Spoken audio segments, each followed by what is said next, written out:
24 ঘন্টায় অ্যাকশন দেখবো, অ্যাকশন। সাল্লাল্লাহু ছিঁড়ে ফেলাইতে হবে খানকির। বাংলাদেশের অস্তিত্ব থাকবে না যদি গোপালগঞ্জ বাইচে থাকে।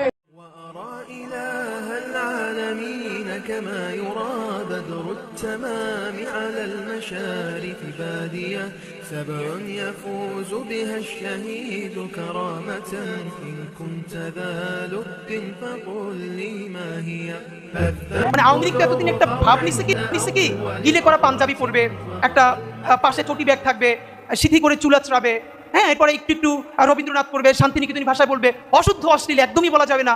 এই করে করে করে করে আসাদুজ্জামান নূর শুধু গণহত্যাই করবে না, তার গাড়ি বহরে যারা হামলা করছে তাদেরকে গুম করছে, খুন করছে। বরং এই গালির বিরুদ্ধে দাঁড়িয়ে যারা কুসুম কুসুম কথা বলে, উদ্দেশ্যটা হলো এই নিয়ে আপনি হাসিনাকে গালি দিতে পারবেন না।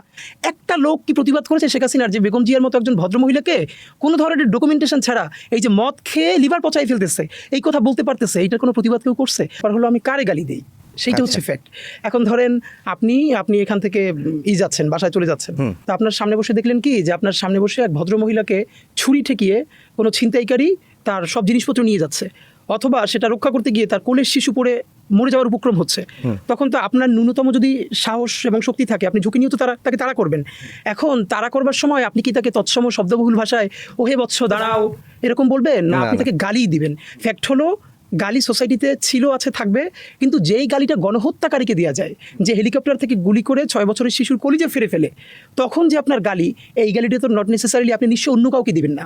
সুতরাং প্রশ্ন হলো গালিটাকে আমরা কাকে দিই? আমরা একটা জঘন্যতম গণহত্যাকারী, শিশু হত্যাকারী, তাদেরকে আমরা গালি দেই, এবং সে নিয়ে তো আমাদের কোনো গ্লানি নেই। সীমান্তের রোজ মানুষ মরতো ভারত বাপের গুল্লিতে, আঙ্গুল চুষা চাইয়া থাকতো স্বৈরাচারের চুল্লিতে, লোভের উপর লাশটাই খা গুন্ডিয়া জ্বালাইয়াই, রক্ত খাইয়া রক্ত হতো টুঙ্গি পাড়ার ডাইনিটা, রক্ত দিয়া গোসল করতো শেখের জাউরা জঙ্গিটা।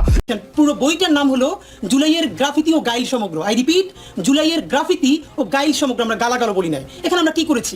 সারা বাংলাদেশ থেকে 5000-এর বেশি র গ্রাফিতি কালেক্ট করেছি, একটা কোনো ধরনের এডিট করি নাই।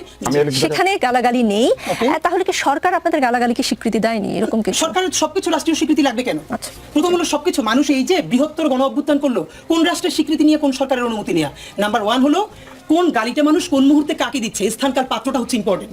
একটা শিশুকে হেলিকপ্টার থেকে গুলি করে চোখ উপড়ে ফেলছে, আপনি কি তখন দাঁড়িয়ে রবীন্দ্রসঙ্গীত গাইবেন? তাদের যে এই গালিগালগুলো যারা গণহত্যাকারী তাদের বিরুদ্ধে মানুষ ব্যবহার করেছে, আবার যারা গণহত্যা করবে তাদের জন্য তুলে রাখতে হবে। وأرى إله العالمين كما يرى بدر التمام على المشارف بادية سبع يفوز بها الشهيد كرامة إن كنت ذا لب فقل لي ما هي أوليس موتي في حياتي مرة لما لا يكون ختامها استشهادية لما سمت نفس الشهيد